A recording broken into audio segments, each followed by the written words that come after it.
మీ business ఏదైనా మీ ఊర్లో promotion చేయాలంటే అది సుమన్ టీవీతోనే సాధ్యం. ఇప్పుడే సంప్రదించండి. ప్రకాశం జిల్లా ప్రజానికానికి హోలీ పండుగ శుభాకాంక్షలు. ఈరోజు విలేకరుల సమావేశ ఉద్దేశం మాజీ పార్లమెంట్ సభ్యులు శ్రీ విజయసాయిరెడ్డి గారు చేస్తున్న ఆరోపణల మీద తీవ్రంగా ఖండిస్తూ మేము ఈ సమావేశం ఏర్పాటు చేయడం అయింది. విజయసాయిరెడ్డి గారు మాటలు చూస్తుంటే ఈయన ఎప్పటి నుంచో జగన్ గారికి అనుకూల శత్రువుగా ప్రవర్తిస్తూ వస్తున్నట్టుగా ఇవాళ అర్థమవుతా ఉంది.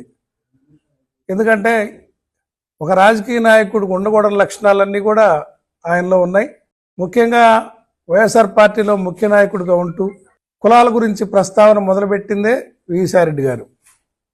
అంటే జగన్మోహన్ రెడ్డి గారి మీద నమ్మకంతో కులాలకు అతీతంగా అందరూ పార్టీల్లో పనిచేస్తూ ఉంటే ప్రత్యేకంగా కొన్ని కులాలని వెంటబడి మరీ పార్టీలో వద్దని వెళ్ళగొట్టి చంద్రబాబు నాయుడికి మేలు చేసే విధంగా ప్రవర్తించాడు.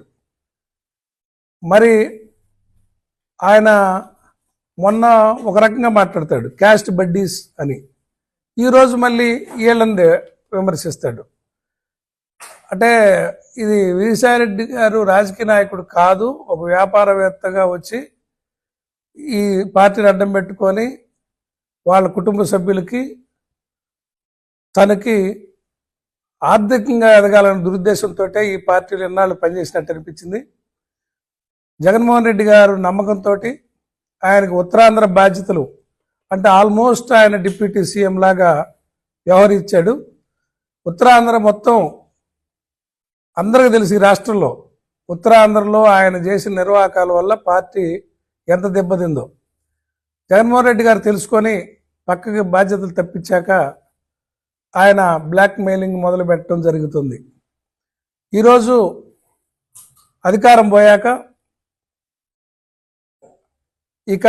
ఇక్కడ ఓపిక లేక, ముఖ్యంగా రాజకీయాల్లో సమాజం కోసం సేవ చేయాలని ఉద్దేశం వచ్చిన వాళ్ళైతే ప్రతిపక్షంలో ఉంటారు. ఆయనకి అధికారం లేనిది ఉండలేనట్టుగా ఢిల్లీలో లాబింగ్లకు అలవాటు పడ్డ మనిషి ఉండలేకే ఆయన కేంద్రంలో ఎవరికో దగ్గర కావాలని ఈ నిర్ణయాలన్నీ ఈ ప్రవర్తన అంతా కూడా మనం చూస్తూ ఉంటే కేజ్రీవాల్ వాళ్ళ పార్టీ జైల్లో పడి, నాయకులు జైల్లో పడి పార్టీ దెబ్బతింది. ఇతని నిర్వాహకాలు, ఇతని సలహాలు ఎంత ప్రమాదకరమైనయో దేశం అందరికీ తెలుసు. ఇవాళ ఇతను చేసిన తప్పులు కప్పించుకోవడానికి బీజేపీ తోటి అంటగాగాలనో లేకపోతే తెలుగుదేశం పార్టీ చంద్రబాబు నాయుడికి భయపడో ఇవాళ అనవసరపు ఆరోపణలు పార్టీ మీద చేస్తూ ఉన్నాడు.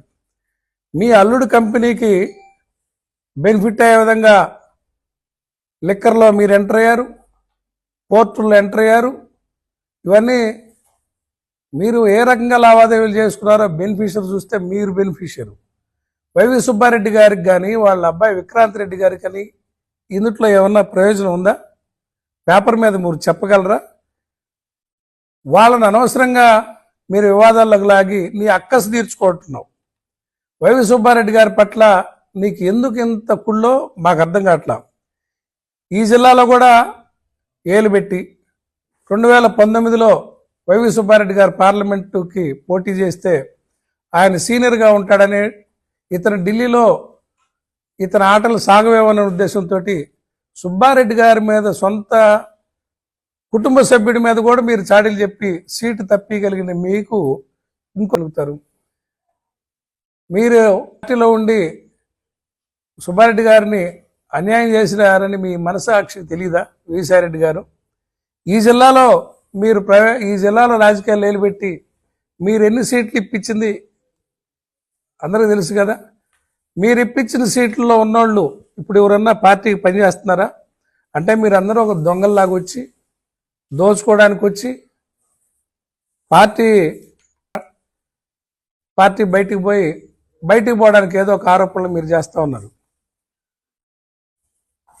మీకు ఇచ్చిన అవకాశాలకు జగన్మోహన్ రెడ్డి గారు సహనం కలిగిన నేత కాబట్టి నిన్ను ఇంతకాలం బరాయించాడు అనుకోవాలా. ఇంకొకరు ఎవరు మిమ్మల్ని బరాయించలేరు. ఏ అర్హత, ఏ రాజకీయ పరిజ్ఞానం లేని నీకు ఇచ్చిన అవకాశాలకి ఇంకేముంది నీకు ఇవ్వడానికి? జగన్మోహన్ రెడ్డి గారు కుర్చీ కావాలన్నా? ఇంకా అంతకంటే ఏం చేయగలుగుతాడు ఆయన? అది రాదు కాబట్టి నువ్వు వాళ్ళ కూటమి ప్రభుత్వంతో అంటగాగి వైఎస్ఆర్ పార్టీకి వ్యతిరేకంగా కుట్రలకు పాల్పడి వాళ్ళ ద్వారా ఏదో బెనిఫిట్ అవ్వడానికి ఇవాళ చేస్తుంది యావత్తు వైఎస్ఆర్ పార్టీ శ్రేణులు గమనిస్తూ ఉన్నారు. నీకు బుద్ధి చెబుతారు ఈసారెడ్డి గారు.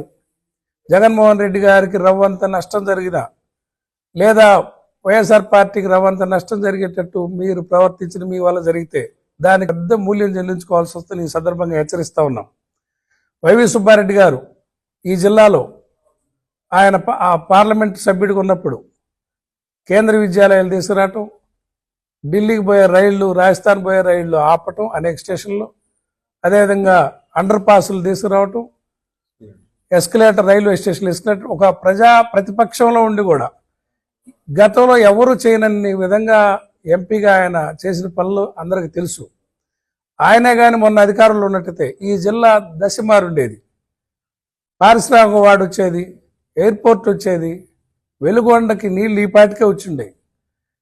జిల్లాలో మంచి పేరు తెచ్చుకుంటాడనో, జగన్మోహన్ రెడ్డి గారి దగ్గర పార్టీకి బలంగా ఉంటాడనో మీరు కుట్రలు చేసి వైవి సుబ్బారెడ్డి గారిని పక్కన పెట్టించగలిగితే, వైవి సుబ్బారెడ్డి గారు చెబితే నువ్వు పక్కకు పోయేది ఏంది?